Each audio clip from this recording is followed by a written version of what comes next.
Welcome back, Freedom Radio.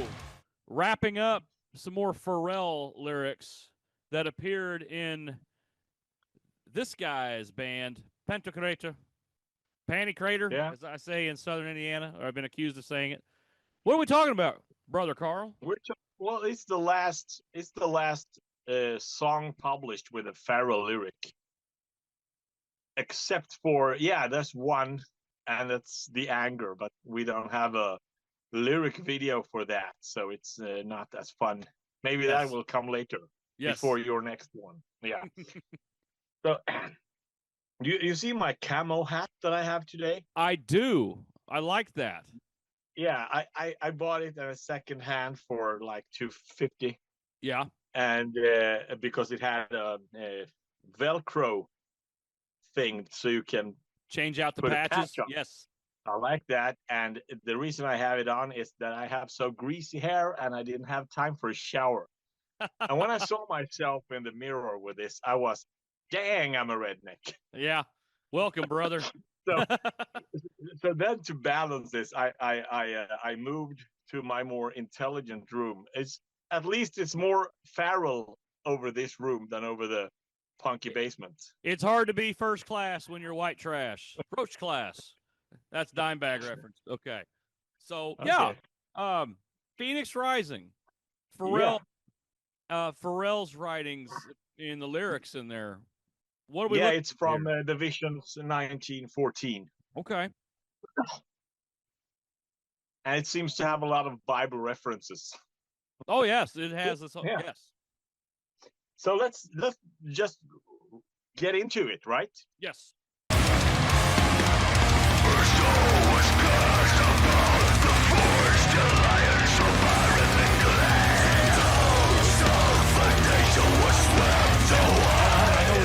From that's Book of Daniel right there. The vision was that the vision that 1914. Yes, and then and then Daniel's vision. One he had a couple different ones, and it escapes me which one. If it was Daniel's vision, this is when he sees the statue. Yes, with golden head and so on. Yes. So it's actually not Daniel's vision, but the vision of Nebuchadnezzar interpreted by Daniel. Which ends up back in Farel, 1914. Full circle. Yeah, and the question is he using this biblical language for what he sees, because it's recognizable? He's seeing something, and he refers that to Daniel. I don't know. Maybe. I would think that would make sense to me because, that's a very well-known... It's a good way to put out something that people would recognize what he's saying. Yeah. It's talking world events, world-shaking events right there. So maybe he's seeing something that represents what that vision in the Bible represents. And this really goes back to the roots of the order. This is just before it's born. Because what started the order was Nebuchadnezzar being driven down on his knees. Yep. And this is how it starts. Right. Yep. Yeah. So let's go on. Okay.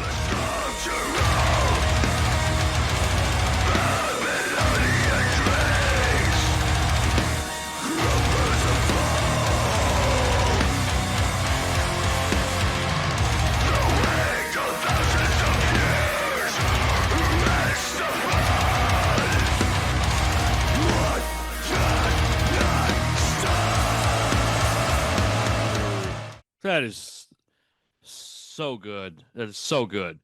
That is just I sit there and I think about that statue and how, the worldly system, worldly order and all these things, they try and build it on a statue that's foundation is it can't stand up.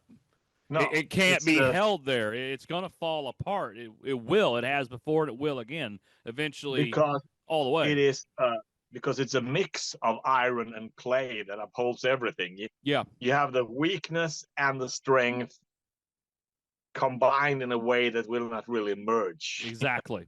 Yep. Yeah, and it's all and it just can't It can't hold up to anything. And for us who have read it in the Bible, this stone, of course,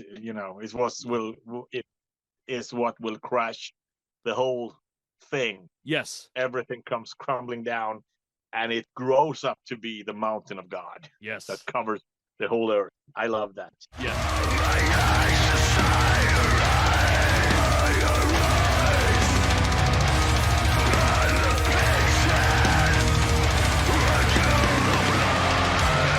Well, I mean, the song being called Phoenix Rising. Yeah. That is the idea, and I know it's visited later on, is the idea of the phoenix arising from its ashes, which, as you know, and I'm sure we'll talk about this more, but to just touch on it real quick, that was an ancient Christian. They adopted that symbol early on in the early church. Yeah. So, and it's also used secularly for like the rise and fall, the circle, how a empire rises out of its old ashes. And so I mean, let's just keep going. This is good.